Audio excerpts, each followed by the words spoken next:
Jenine, Yes. on a scale of 1 to 10, 1 being you don't deserve the oxygen of this planet and you're lame. 10 being Harry Potter is love, Harry Potter is life, praise be unto his name. Wow. 1 to 10, how big of a Harry Potter fan are you? I'm gonna go with 6 3/4. Wow, 6 and three Yeah. quarters. All right, I have in front of me the unofficial Harry Potter insults handbook that was given to my girlfriend by my mom. And I'm going to read you some, okay? Okay. Ollivander gave you a wand to match your head, thick and hollow. Wow. You're so dumb. You joined the Death Eaters because you were hungry. If you had a phoenix, it wouldn't bother with rebirth. Calvin, Yes. if you don't quit reading these, I'm hanging up right now. I would too.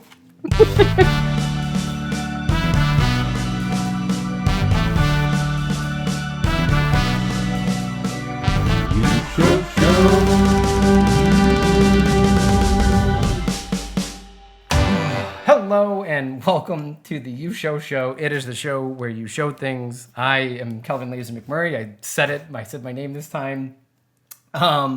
Today I am joined by my very good friend, Ms. Jenine, aka Jenine Early. Hello, Jenine. Hello. How are you? So good. How are you? I'm good, thank you. Welcome to the studio. Thank you for having me. It's good. Thank you for having. It's good to have you here. Jenine, you and I have the exact same job title. Yes. And this is how you and I have met and become friends is through our job title. And let's announce our job title. I actually came up with an idea. We're gonna do two things, okay? We're gonna announce our job title. I'm gonna say one word, and then you say the other word, and then we'll finish out the sentence going back and forth. Make sense? Okay. I think so. And then everybody listening at home, go put on a pair of Crocs and your favorite pair of sweatpants and get in your most comfortable chair because this is going to take 10 years where we announce our job titles. Because I love the work, but I hate our job title. I'm going to just go ahead and say that. So, Jenine, we are freelance, Motion graphic. designers. Yeah, we did it. There we go. It only took 5 fucking years to announce our job title. Yeah, it's a job title where like you can go to any small town bar, like you can go to like the teeniest tiny town in Wisconsin and be like, I'm a motion graphic designer, and they just shake their head and they just stare at you and then they slowly take a drink of their beer and they're like, that sounds great. I'm like, yeah, doesn't it? It does sound great. Thank you. Yeah. It's not easy to describe for sure. No, and it's just like I like I said, I love the work, but I always feel like the job title doesn't really describe what we do, and like it holds the actual jobs of like 20 different categories all within the same title. Right. Yeah. Like I know you do a little bit of 3D work, but I don't. And but we're both motion graphic designers. I was actually at an agency once, and they came in. The creatives came in to give me the project files to get working, and they handed me a hard drive, and I was going through it and looking at like the script and the storyboards, yada yada yada. And then he was like, "Yeah, in this folder you'll find the .objs." Oh man. Wow. And for anyone that doesn't know, that's software for it's files for a 3D software. And I was like, I'm really sorry, I'm not a 3D animator. And the guy was like, I thought all you motion graphic designers were the same. And I was like, wow, that's a little offensive. Like, you know, we all don't like the same types of chocolate, and we all go to bed at different times of the day. Like, come on, dude. Like, we're not all the same. So Yeah. It depends on who I'm with that I have to choose the words to describe what we do. Because sometimes I'm like, it's like animation on TV, when you see like text move around on screen. I kind of do stuff like that. yeah, and then they're like, "Oh, I see the text move in like infomercials." I'm like, "No, not like that. Not that low caliber. Damn it, come on." Yeah, we'll just leave it in the magical fantasy realm then of what it means. But that is what we both are, is motion graphic designers, and yeah, we've known each other for quite a while now. It's been an adventure of seeing each other through work. We went that one time. Remember that time we went to that? It was like that meet and greet. oh, what the hell was that? It was like a meet and greet for like agencies, but it was for them to Yes. meet like actual like the big like post production studios, and you and I were there, and we figured out that we weren't really. It wasn't for us, so we just went to the bar and got drunk and like kind of Yes. ignored everybody. That actually was one of the more fun meet and greets I went to. Exactly. That was probably the best meet and greet that we've ever been to. At least I have. Yeah, exactly. That was fun. So we are both like audio visual people. That is very much in the blood of our work, and like the geniuses that we are, we decided to go with a medium that is 100% visual and 0% audio, and then talk about it on a 100% audio program. But we're going to be talking about comics. Specifically, Janine, you decided to share and to talk about the wonderful, amazing comic Calvin and Hobbes. Hmm. And then for me to share with you, I decided to share The Far Side, which both are amazing comics. Two classics that Yeah, really are very different. they're very different, but yet they're also kind of similar in the terms of like their timeline and like the story of their creation. But we'll get into all of that. So a good place to start is at the beginning. So as I always like to ask, of all like the comics in the whole wide known universe, why Kelvin and Hobbes? Why Calvin and Hobbes? It's funny because I was thinking, like, this was always such an important comic, I feel like, to me growing up. So I was introduced to Calvin and Hobbes, in the mid 90s. I was probably junior high, high school age. And, it was like one of those comics that showed up in the paper where you would like read the funnies on Sundays. And it was so different from the others. And I don't know, it just kind of spoke to me and always stayed with me. And I bought all the books. And now when I was thinking about talking about this comic strip on this podcast, I'm like, what is it? Like, how do I like articulate what is so important to me about this comic strip? And I don't know. It's just always resonated with me. And I think what it is Bill Watterson is he's such an interesting guy anyway. Like there's a lot of backstory to him, but I feel like he's such a mindful, like thoughtful writer. And then mixed with this really creative imagery that he came up with, just it was like the perfect merge of a comic strip that's just sweet and funny and sarcastic. And I don't know, I just always need my Calvin and Hobbes fix from time to time. Dude, I hear you. I'm right there with you. I grew up with this as well. I swear to God, no joke. It's actually where my name came from. Yes, I want to hear that story. Well, it was mostly just my mom and my dad. They never married. I was kind of an accident, but I'm a happy accident. I'm proud of it. I'm okay with it. And anyway, my dad had the comics, the books at his house, and my mom saw the books, and I don't know if she was privy to it, but she basically said like, "Hey, Kelvin is a really cool name." And then X amount of time later, I was born, and as they were coming up with names, they just Kelvin stuck. So I mean, it's not a super crazy story, but it is where my name came from, which I think is That's pretty pretty cool. cool. Yeah. Kudos to your mom for sure. But yeah, this is the book that gave me my name. So for that, I will always love it too. But to summarize what Calvin and Hobbes is, yeah, that's like I don't even know where to start. So I guess let's start with what are some of the main takeaways for you from this as a whole? So it like really spoke to me when I was a kid. I could tell it was really smart, but I have to admit, being like 13, a lot of the things that were being discussed like really went over my head because like sometimes they get really heavy. Like they'll talk about death and life and like sometimes they'll even talk about politics. And I'm like, I know this is a smart comic, but I'm not entirely sure what's going on here. So it just spoke to me in that way. But other times it just was like really creative. Like I feel like I know he would always try to break this idea of like these structured boxes and would try to like use the entire page as opposed to like stay within each boxes. So just visually, it was a lot different. And I know Bill Watterson really fought to get that creativity in his strip. But then on the other hand, like it just was like really kind of stupid funny, like stupid humor that just like really makes me laugh at the same time. So I don't know, like you just live in this, we just want to live in this world.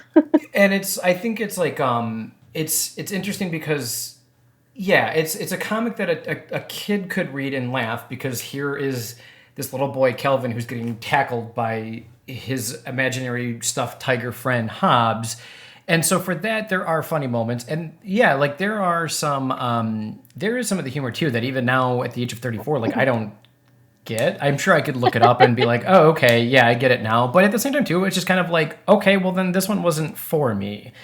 And that kind of goes into the idea of like the dynamic of Kelvin and Hobbes, which is really interesting. So I guess to briefly summarize and help me out if I miss anything, but basically Calvin and Hobbes is about Calvin, who is a young boy. Like I've always kind of pictured him like, I don't know, like 7, maybe 8 years old. Mm-hmm. And he has his imaginary stuffed tiger that comes to life. That's always been like a debate in the question of like, is Hobbes real, or is it just the mind of Calvin? But in my thing is always like, well, it's never mattered. It's Yes. always just been like Hobbes is always just there when Kelvin needs him. Interesting. And like one other side note I've always noticed with the comic is that like you meet other characters throughout the entire series, but generally it's Calvin and Hobbes, his parents, which you never figure out their names, and then like Susie. Oh my gosh, is like the pretty much those are like the main characters of the story. And you do see some of like the other kids with friends, but you never see Calvin with friends. And so that's where I've always felt like Hobbes is Calvin's friend. And so it doesn't matter if he's real or not, because you know what I'm saying? Like it's Hobbes is just there, and Hobbes needs to be what Calvin needs. Even if it is sometimes an argumentative little shit, he's there as a friend for him no matter what. I love that. Yeah, that makes sense. That's a really nice way of thinking about it. One of my favorite books is actually the Calvin and Hobbes 10th anniversary book. And what's so great about it is I don't know how they chose what strips went in this book, but Bill Watterson actually has a comment about each comic underneath. And in the beginning of the book, he actually kind of introduces each character and what his thoughts were behind each character. So he actually says that, the idea of like of Hobbes coming to life and turning back to a stuffed animal isn't important. It's kind of more about, it just kind of shows it's like the metaphor of everyone has their own perspective. And I think that's really cool. And I've always kind of felt too, like it's he's the voice of the alternative choices that we can make in life, because they often don't really agree. Yeah. And so I've always kind of felt like it's like it's like the devil and angel on your shoulder, but not in terms of like good and evil, but more in terms of like who is correct. But that's philosophy. There is no right and wrong answer. Everything is based on perspective and own personal experience. And but yet they do, the thing that is genius about the comic, in my opinion, is that they both hold true to their own sides. Like Kelvin is kind of dumb. He's really smart in a lot of areas, but generally overall he's kind of dumb. And Hobbes is a little bit more smarter, but Hobbes is a little bit more cynical, and he likes to play into that with Kelvin. Like he'll tell Kelvin, yeah, you're correct, but it's only to mess with him. And so it's kind of like, well, then again, like who is correct? And growing up, I don't know, I always felt like I was a little bit more on the side of Calvin, but maybe I'm biased because we share the same name. I don't know, but but it's a comic that can really kind of let you decide to, and it lets you feel what you want to feel about it. It doesn't tell you. Yeah. The history you were talking about, kind of like his like reasons for some of this. I do know Hobbes was picked because they had a friend who had a cat named Hobbes. It was his own cat. I don't know. No, I don't think its name was Hobbes, but I don't remember why the name was picked for Hobbes, actually. I think it was I'm pretty certain there was a family friend of theirs, and they had owned a cat just simply named Hobbes, and that is where that name came from. And then for Kelvin, he said that the reason for picking Kelvin is because he would never want to have. I think he said. I think the quote is like it was either lunch or dinner. I can't remember, but he was like, I would never want to have dinner with Kelvin, being John Kelvin. Oh, I thought in the book it says that Calvin was named for Calvinism. Yeah, that's John Kelvin. Oh, right. Oh, okay. And I actually, can I, if it's okay with you, can I just share you the history super quick of John Kelvin? Yes. So long story short, I wrote it, because I too was always kind of like growing up, I was always like, I'd heard about Calvinism and it was about predestination and I never really knew what it meant. And then I took a philosophy class in college and we got to pick we had to write a history report on any famous philosopher. So I actually picked John Kelvin because I'd always had an interest in that as well. And long story short, his story starts before John Kelvin, and it starts with Martin Luther, who is the founder of now Lutheranism. Right. So the church, long story short, like I think it was like the 1500s, like 1530 or something like that. The church, they had a lot of power, obviously. They still do. And they were granting people what was called indulgences, which is like, let's say the church needed, I don't know, like a bridge to be built. They would go up to like a contractor and say, hey, we're not going to pay you money to build a bridge, but we're going to grant you an indulgence, which means we can promise that you and anyone that builds this bridge a one-way ticket straight into heaven, no questions asked. Wow. Yeah, it's a little messed up in my opinion. and Martin Luther caught on to this, and he basically said, and I quote, "Yo, fuck that white noise."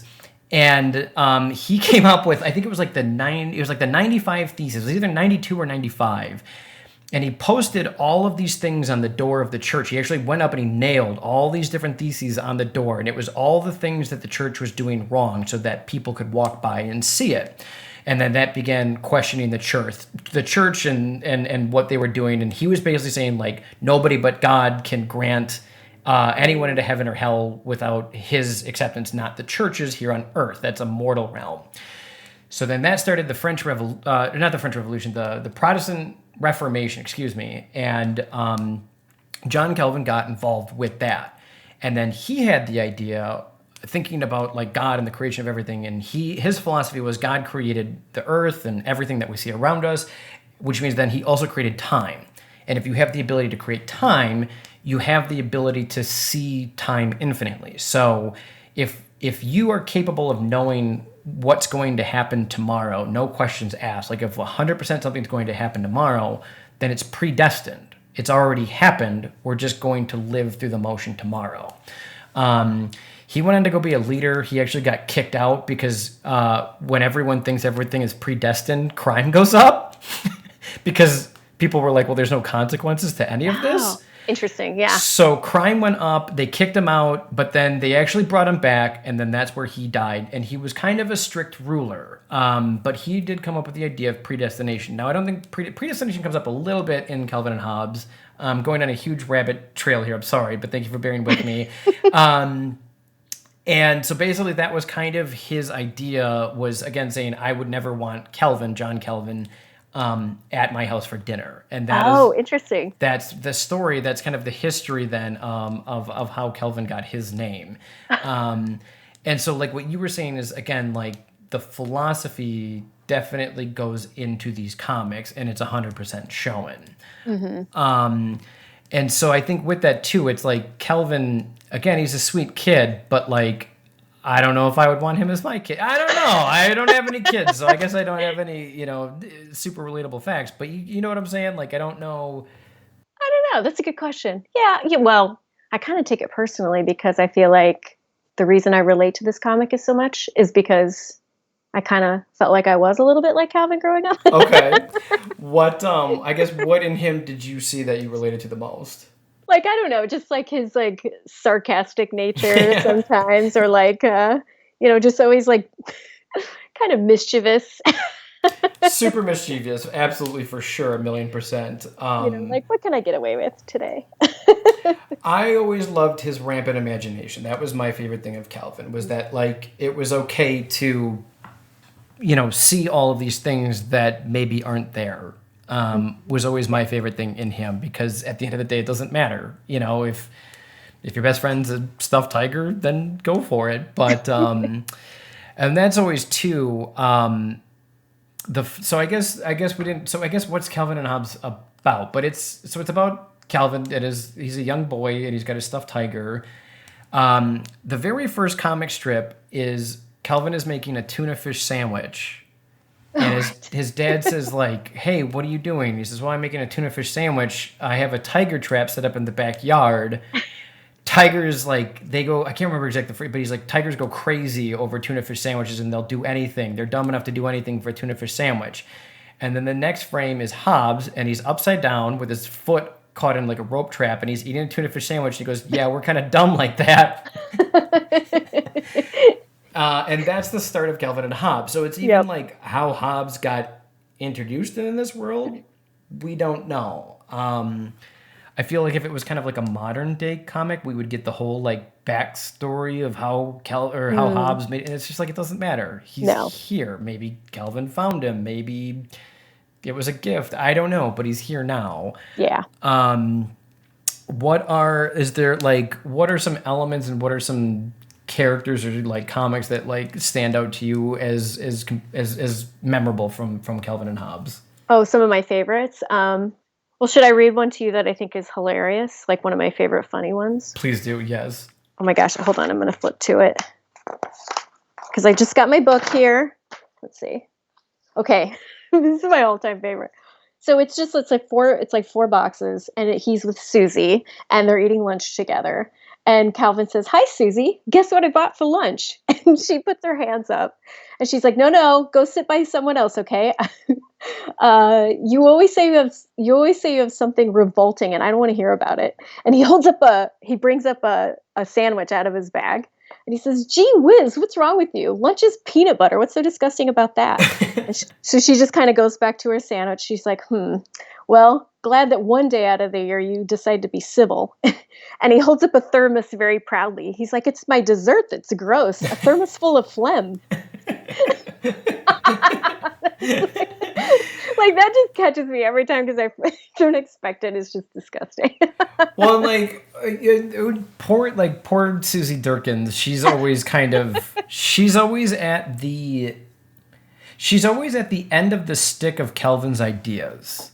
You know what I mean? Like it's because for Calvin, she's just a gross girl. But one of my favorite things is like throughout the entire comic series, you actually kind of realize that they have a lot in common. Because she has a lot of toys, too, that she's playing with her imagination, but we never see her world because we're viewing it through the lens of Calvin. But that is a theme that, I love. There's a lot of like things that repeat, but they never get old. And that's one of them where Calvin comes into the lunchroom with his lunch and fucks with Susie horrendously by telling her like, oh, my mom packed me human flesh sandwich with boogers on top. And it's just like, dude, come on, god damn it, like just let the little girl enjoy your lunch in peace. So by the way, Bill Watterson said Susie was slightly based on his wife. Oh, okay. Which I think is really sweet. Yeah, that is really sweet. That's because she's an innocent character in the book for sure. But she gets a couple of moments. She does get back at Calvin, which I always do appreciate as well. She's very sassy. She's very sassy, and she also has like kind of like not like she'll get to like the end of her rope, and it's like, all right, I'm throwing water balloons back at you now, and she'll definitely get him back as well, which I always do appreciate. It's not just him always getting her. And then there's always been like weird like fan fiction. I don't know if you've ever seen any of this where it's like there's people made, obviously not from Bill Watterson, the creator, but from just people writing stuff and posting online. Yeah, there's like stories of like Calvin growing up and he can't see Hobbes anymore, and then I've heard of this, yes. And then him and Susie marry each other. And then there's also another crazy theory that Calvin is the main character from Fight Club. That he grows up and his like rampant imagination of having Hobbes Oh my God, that's eventually hilarious. creates Tyler Durden, and that Susie is Marla Oh my later God. on. Like she turns into a drug addict and becomes Marla, and that Oh, Fight that's Club so wrong. is actually Calvin Hobbes. I know, but it's like if you're, I don't know if you ever go back and rewatch Fight Club, just think about that. You're gonna be like, oh my God, this oddly kind of makes sense. It's kind of weird, but I also like. One of my also favorite things too is like this Calvin and Hobbes follows kind of like the Simpsons, kind of like South Park, where it's because the comic strip ran from 1985 to 1995, Right. but they never grow up. Right. You know, Calvin is 8 years old for 10 years. Right. And I always like those kind of stories because, again, it's not about the passage of time. It's about him in this moment. Mm-hmm. But yeah, and then other kind of facts too, like you were talking about, it ran in the paper. There were, I think it would run like, I want to say like Thursday, Friday, Saturday, because there's a lot of times you'll get like a 3-strip story. So it'll be like 6 frames, and then the next day is the next 6 frames, and then the next day is the next 6 frames, and then on Sunday sometimes you get like the full big resolution or just one big, because the Sunday paper was where they could have like the big pose, you know. And that was where a lot of times the Calvin and Hobbes comics that were in color were always from the Sunday Post as well, and they were always like the bigger, kind of more important ones. But yeah, it's crazy to think that he ran it for 10 years, and with effectively again the same characters and kind of the same situations, always decided to come up with something new. Mm-hmm. It's kind of crazy that it only ran for 10 years. It feels like, I don't know, maybe because it feels like it's always been there. Mm-hmm. It seems like it's been on for, or it's been around forever, but it hasn't. It was only 10 years, which seems short to me. No, I agree, but I think it's just one of those things that like it was just like it was my whole childhood. I was born in '86, so I would have been like 9, I guess, when it stopped ending, and I didn't know that it stopped ending, but I kept reading this stuff, so it just kind of continued on anyway. I think you said you have the 3 giant book collection as well, right? Yeah, I do. And I have it as well. If anyone isn't familiar, they have the entire Calvin and Hobbes collection on 3 giant books, and it comes in this. Do you still have like the case that it came with? Oh yeah, for sure. I love it. It's heavy as fuck. Yeah. And it's awesome to have. My dad got it for me, I think for like my birthday or Christmas, actually like quite a while ago. The only thing is obviously, you know, the format of this was to be written again, you know, 1 episode or 1 strip a day, followed by again the Sunday strip.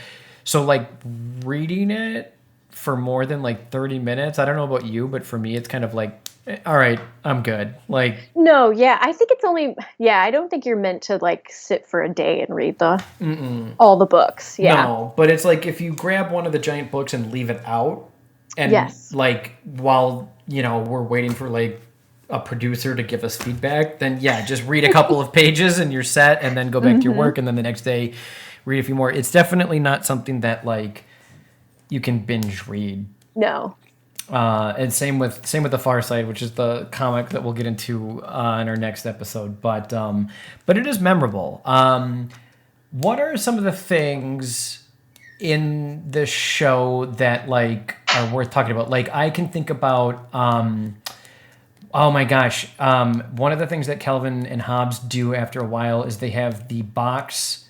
Oh my God! I'm blanking on the name where they can. Yes. What is it? It's a transmogrifier. Something like that. Oh my gosh! I feel like an idiot for not remembering. But basically, they develop a box where if you stand inside the box, a duplicate of you can come out. And there is like a whole segment where at one point Calvin clones himself and he comes out and his hair is combed really nicely and his clothes are clean and he's like really well kempt and he's put together, and he ends up like doing all the chores around the house and his parents are impressed, and then he's like really nice to Susie and he like wants to play with her and be his friend, and Calvin is terrified by this because he was like people are going to think this is the standard of me.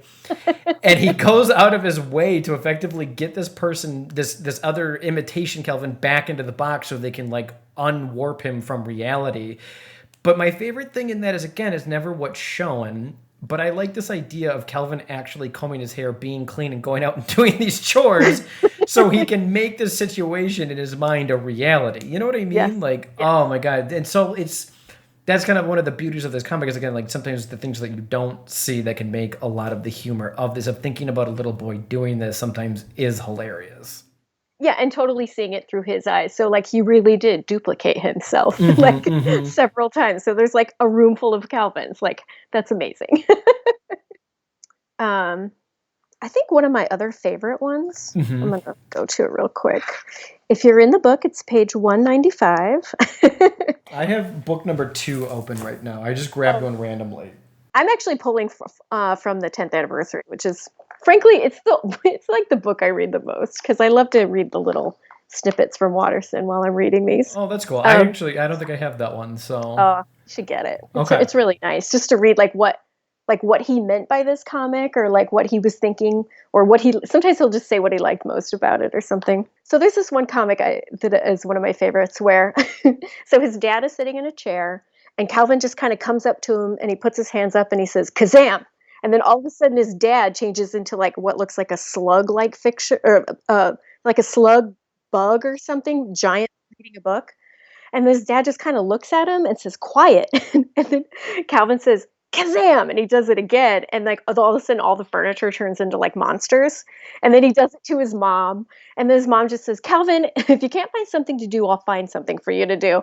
And so he goes up to his room and he just kind of opens the window and puts his arms out the window, puts his head down on his arms. And he says, Kazam, one more time. And the entire like world outside his window turns into this really beautiful, like alien planet.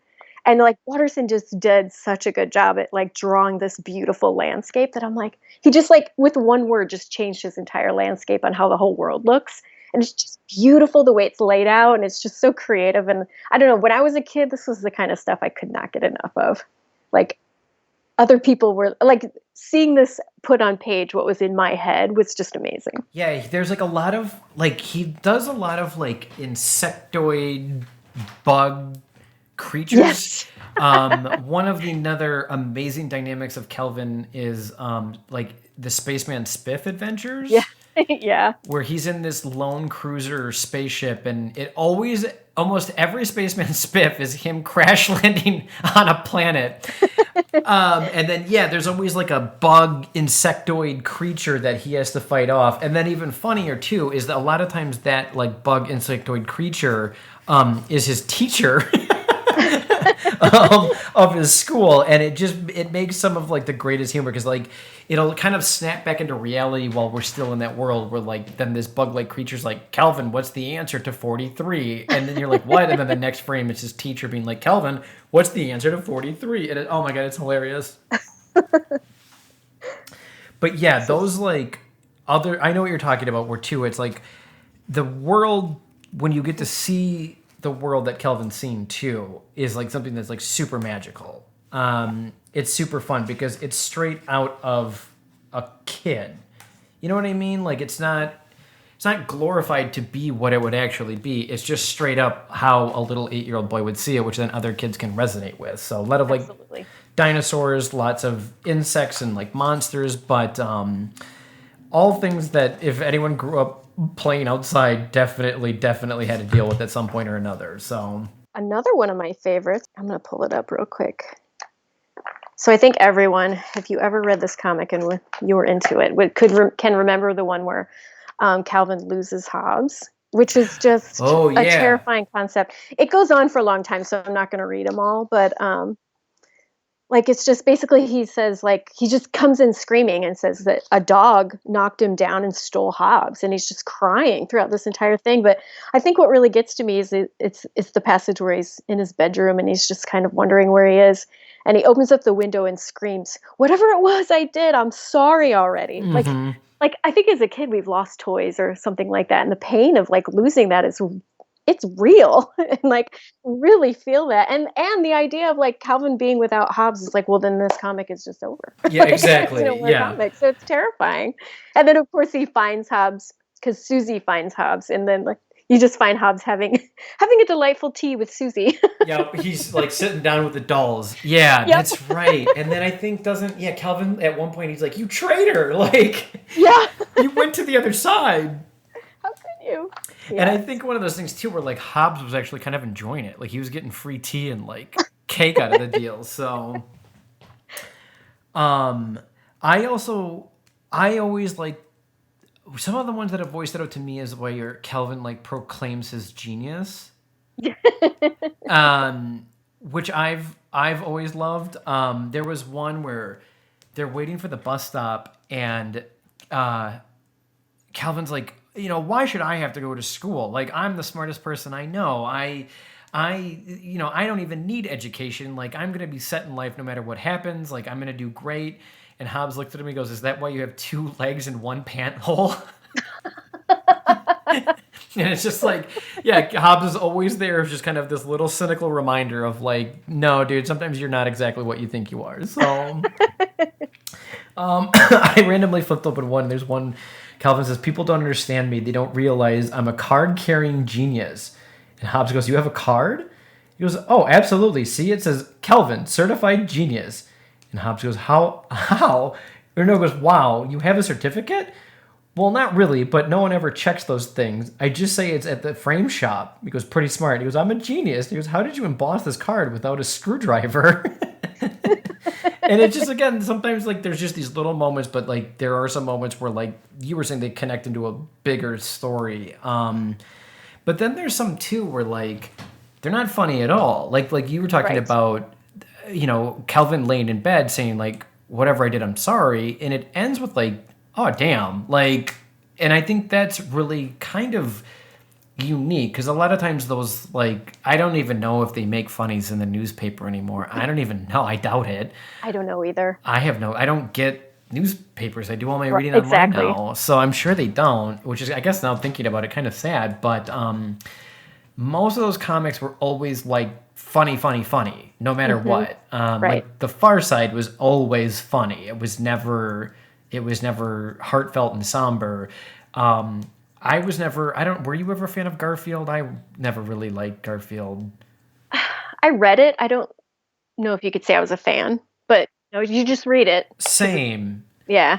And like I don't remember, and I could be very wrong. I could be very wrong. I have no idea, but I don't remember any like that heartfelt emotion coming out of like Garfield. A little bit out of Peanuts, but I also wasn't Right. crazy about Peanuts. I think that was. It sounds kind of funny, but that was a little bit before my time. So Right. No, that's the thing. Like it didn't get deep. It didn't ask the bigger questions, and I feel like that's kind of what Calvin and Hobbes does, or at yeah. least would do sometimes. But it's really sweet, and it's definitely like it'll put you in a better mood. It's impossible for it not to. Hmm. And that is something that I always appreciate. And I think that there's things that, like we were saying earlier, like it's kids can read it and adults can read it, but it is interesting to even because I've gone back. I can't read all three of these books before we recorded this, but I just went back and was just kind of like randomly flipping through some and kind of going back and forth. And it is funny too to remember reading some of these as a kid and now as an adult Yeah. Right. and kind of seeing things a little bit differently. When Calvin destroys the vacuum cleaner and the mess goes all over the house, now as a 34-year-old who owns an apartment, if I had a kid do that, I too would be mad. Whereas the 8-year-old me was like, "Hey, Calvin's just trying to have fun with this vacuum cleaner. Let him be," like. So it's kind of fun how it does speak generationally to everyone, and I think that he did like an amazing job at creating something that I think is timeless, and you can read it now and have the exact same feelings of when it came out from either 85 to 95, which is pretty cool. You can't really say That that is. about Yeah. every comic out there. Even in this book that came out, I think in '95 or a year or two later, um, Watterson even says like about Calvin's parents that he kind of regrets making them as harsh, but he said on the other hand, like the whole story was being told through this little kid, and we're only seeing like Calvin during these certain situations, but he didn't. So he feels like he didn't get a chance to show his parents being more loving and caring, and he kind of got some letters written to him, during the process.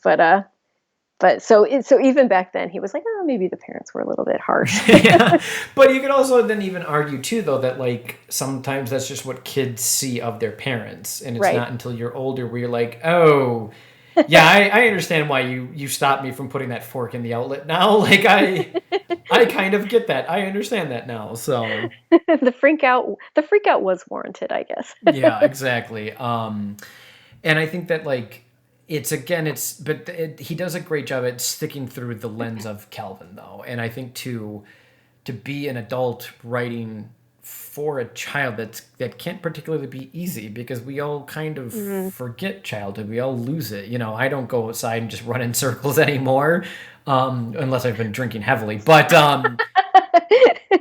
Which is just too bad. it is too bad. Yeah, maybe you know what? Maybe I should just go outside, just run in a circle today, and take my dog with me, so that way it's a little less weird. So, but yeah, it's an awesome comic. And in talking too about Bill Watterson, like you were saying, like he was and is a very talented person. I don't think he's really been doing any writing. I know he continued painting after Calvin and Hobbes, but it was like for himself. I think these comics made him a lot of money, and he's probably fine. I think he lives in like the East Coast. Shit, I can't remember exactly where. Like the New York area, like maybe like Pennsylvania. I don't know. Some New England area, yeah. Exactly, and one of Hence all the snow. yeah, and one of my favorite things about Calvin and Hobbes is that he could have had every opportunity in the world to make Calvin Hobbes t-shirts, Calvin Hobbes pajamas, Calvin Hobbes sleeping bags, Calvin Hobbes underwear, Calvin Hobbes the Saturday morning cartoon, Calvin Hobbes the cereal, all the merchandise. And like who wouldn't have wanted at least a Hobbes stuffed tiger to personally have a life-size Hobbes toy? I would have done anything for that when I was a kid, and he never crossed that line once. And for that, I will admire him till the end of time, because again, these comics, I'm sure, has made him very, not even sure, it has made him very successful, and I'm sure that, he just lives in his house and he lives like a peaceful, chill life, but those toys could have made him even more money. And I love that he didn't do it, because it's like the only way to get Calvin and Hobbes is to go back to the books. It's the only way. There's no DVD, no Blu-ray you can buy. It's like, if you want this, you go to the books, and that is it. And there was a documentary made about Bill Watterson. He's actually not even in it. It's about a kid. It's about a guy who as a kid was a fan of Calvin and Hobbes, and he made a documentary about it. And he was talking about, like Garfield, we were talking about briefly, like Garfield's made it into like Bank of America TV ads. Oh, God. And it's like, now as an adult, if I saw something like that with Calvin, because once you start that path, sometimes it can't stop. And then it does get into the ownership of other people, and it's out of your control. And that has got to be absolutely terrifying to see Calvin on Northern Financial Mutual fucking CUNA credit commercial. You know what I mean? Like, that would just be the worst. Talk about the quickest way to cheapen and water down something is just throw it up on a McDonald's ad or something. It's just so gross. Exactly. Yeah. And we can say that because we work in advertising, so we're professionals. And exactly. We have done it. Yes, because we've ruined other people's lives with our shit. We understand it. But yeah, and that is something like till the end of time I will always admire about him, because I think to cross that line, that temptation had to have been there, and he didn't do it, and that's amazing. And again, it only comes at the cost of us not getting a life-size doll of Hobbes, which would have been amazing, but such is life. And then there are those Calvin peeing on things sticker. Always, those always made me angry. You always find them at like carnivals, like you know what I mean, like what are the like the touring fairs that go from like small town to small town. Yep. If you ever need a Kelvin peen on a Chevy logo sticker, go to your small town fair in the summertime and just win enough tickets to get the Kelvin peen on sticker. So gross. It's so weird. Like of everything in the that you could pick from Kelvin, why would Kelvin be mad at Chevrolet? Like I've never understood that. And there was an interview with Bill Watterson. They talked to him about this. They're like, hey, there's a lot of people out there making T-shirts and stickers and stuff like that with Kelvin urinating on objects. And he said, if Kelvin can be immortal through any means, I guess I'll allow this one. It doesn't matter. Like he was like, whatever. It's not worth the legal hassle. If a carny wants to sell Kelvin Peen on a Ford logo, go for it. Well, that's very big of him to say, whatever, this will die out. Exactly, because I think that anyone that knows Kelvin and Hobbes can see it, maybe chuckle, but not for the reason that the sticker wanted you to chuckle. But like I said, it's always just baffled me as to like the person, because somebody had to make it, didn't come out of thin air. Somebody had to sit down and design it and send it to a printer. Yeah. And I guess that person was like, it's like, it's I don't know. It's just I fucking hate Chevrolet. I'm gonna have Calvin P on it. The owners at Chevrolet are like, I guess we better quit our jobs. Calvin's P in our logo. I mean, someone thought it was a good idea, and someone thought it was a good enough idea to put it on their car. So there you go. Put it on their car and put it on their T-shirt. Yeah, yep. I know I had growing up a couple of those T-shirts, and I think for me it was more just like, I think for me it was always like, I was cool because I had a Kelvin and Hobbes merchandise when no one else did, even at the behest of it being absurd and ridiculous. So, yeah, such is life. But yeah, Kelvin and Hobbes, it's dope as fuck. There's we were talking about the books. There's a lot of them. You were talking about the 10-year anniversary. I'll have to look into that one because, like you were saying, if it's got the commentary, I'll definitely have to check that out. There's the big 3-book mega collection. If you are a fan of Kelvin and Hobbes, it is 100% worth it. I don't know if you can get it digitally. I don't think so. I have the actual physical books, and actually thinking about it too, these books have gone to they've gone to Canada with me, and they've also gone to Wisconsin and now to Chicago with me as well. So they've definitely been along. Mine has some scrapes and bruises on the outside, but thank God for that case, because that means it happened to the case and not the book. So yeah. And then there are like Facebook groups that will share like today, in whatever 1987, this is the comic book that was released. I didn't even know that. Yeah, I guess I can send you I can send you the link for that if you'd like on Facebook, but it's worth checking out. Here, let me just, I got people here. Yep, just Kelvin and Hobbes on Facebook. Yep, and they will share, it's through something called gocomics.com. They share a link every single day, and again, it'll be like, on this day in 1988, this was the comic that was shared. So it's pretty cool. You get kind of like a daily reminder, and still to this day, I check them out and I read them. Actually, today's comic, I actually have it up. I left it up.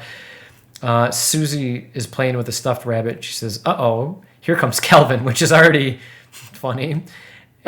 She goes, "The incurable weirdness poster child." And then she goes, "Hey, Kelvin, what's up with the mask and bucket?" So Kelvin has like a black bandana tied around his eyes with the eyes cut out. And he goes, "Humph."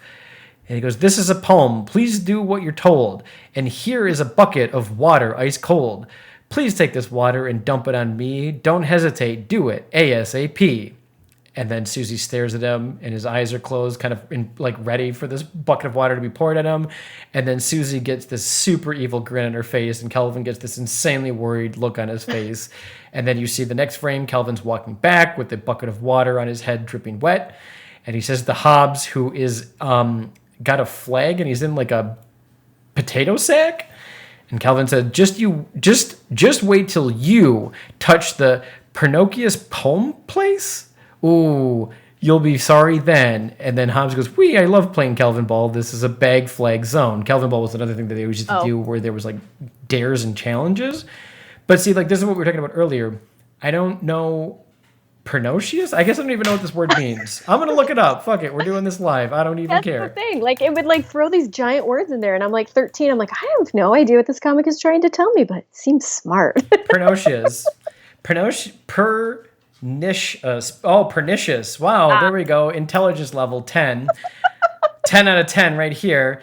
Causing insidious harm or ruinous or hurtful, deadly or fatal. So just wait till you touch the Pernicious poem place. Oh, you'll be sorry. See what it's like? And it's like, yeah, dude, fucking way over my head. I'm 34 years old and I went to college. Fuck.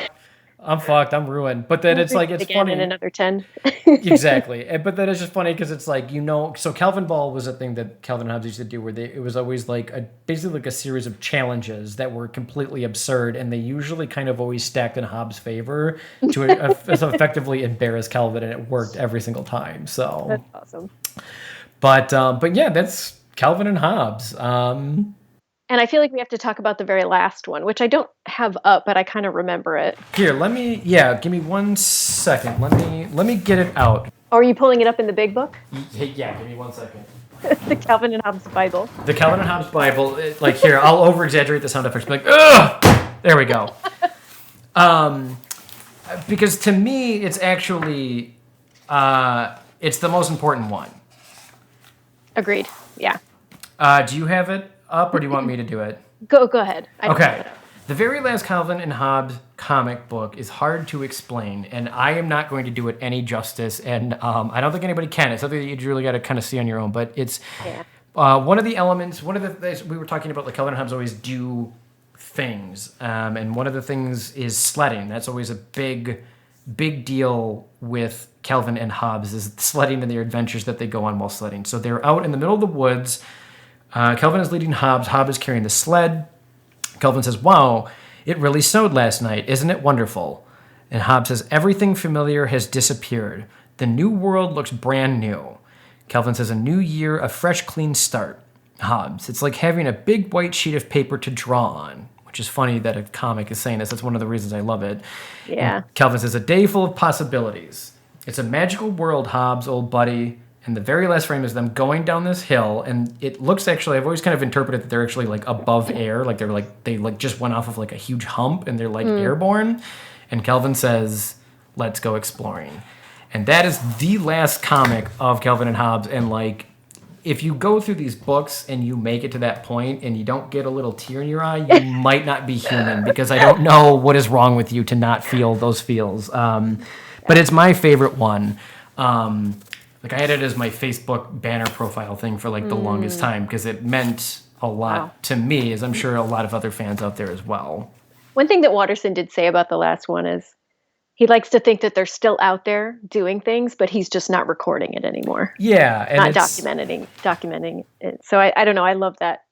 He didn't give it a sad ending. He didn't give it some lame ending. He just kind of left it, like we just walked away and they're still doing their thing. I don't know. It's brilliant. Calvin is still out there, and he is still being a little shit to Susie Durkins. Absolutely. and Hobbes is still tackling him every day he comes home. But that's the thing where it's like, you can always go back to that place again by going to these books. And that's the amazing part of what he did, was he gave you this whole world, and he gave you 10 years of history of it to say, take this as you will. Calvin's always there when you need him. If you need a smile, if you need a laugh, if you need a little bit of humanity back in your life, he's right there and he's waiting for you. I think as a little kid too, like this is or as a young person, I don't know, it kind of showed to me the importance of what art can be, and because this really had an impact on me and still does. And it's a comic strip. It's basic. You know what I mean? But it's this masterful art piece that it just goes to show what you can do.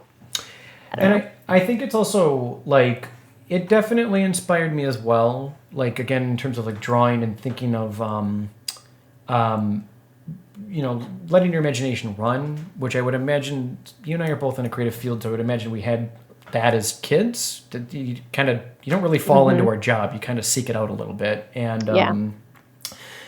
And what I really like too about comics and what he did really well is, again, telling the story in the shortest amount of time. And that is something that I've always really admired, is that, like, how do you tell a story of, like, going back to like years where Calvin loses Hobbes? How do you tell that story in 3 frames that's going to be shown one day in a comic strip on a newspaper? You know what I mean? Like, Right. it's really impressive. And I think he did a masterful job at that and that's why I love comics, because, like, I'm a person that believes, like, deadlines and restrictions actually create creativity and push people to come up with stronger, better ideas. And I think that's a huge result in the comic book as well. Of seeing, again, how do you tell a story in only 3 or 4 pictures is pretty freaking dope. So, Yeah. That's a good point. well, I'm glad to hear we're both Calvin and Hobbes fans. It was fun returning to these to like I said, kind of catch up randomly on some of these as we prepared for this episode. Anything else, Calvin and Hobbes? Yeah. No. Bill Watterson, if you're out there, we miss you. We love you. We miss you. We love you. Yeah, I will 100% agree with that sentiment. Thank you. Thank you for making what you did. And there is. Have you seen the documentary? I have. Yeah. It's been a while, but yeah, it was. Of course, I watched it. Yeah, I did too. I think it was on Netflix. I don't know if it still is, but Yeah. I'll have to go back and check, because it was the documentary too was really touching, and I like that he's not even in it. The Right. whole thing's about him. It talks about his childhood and his upbringing, and how you can see the world that he grew up in is then reflected in the comics in terms of, like, the trees and the colors. And that was another thing too we didn't really talk about either. Like, he does just like single frame paintings of Kelvin's world, and those are also Yes. really cool. And those are definitely, like, those are some of my favorite bits too, where you just get a single frame, but it wasn't even for the newspapers. It was, like, just for the books and for himself. Right. And those are amazing, because it's like watercolor with pen and ink, and oh my god, they're amazing. Yeah. Really So good. beautiful. Yo, Bill Watterson. Yeah, I wonder what he is doing these days. I don't know. I don't know. Bill Watterson, it's the You Show, man. You contact me. And That would be amazing. just kidding. That's a dream. I don't. If there's anything else that you want to talk about Calvin Hobbes, I want to make sure I'm not taking anything away from you. No. I think we've said a lot.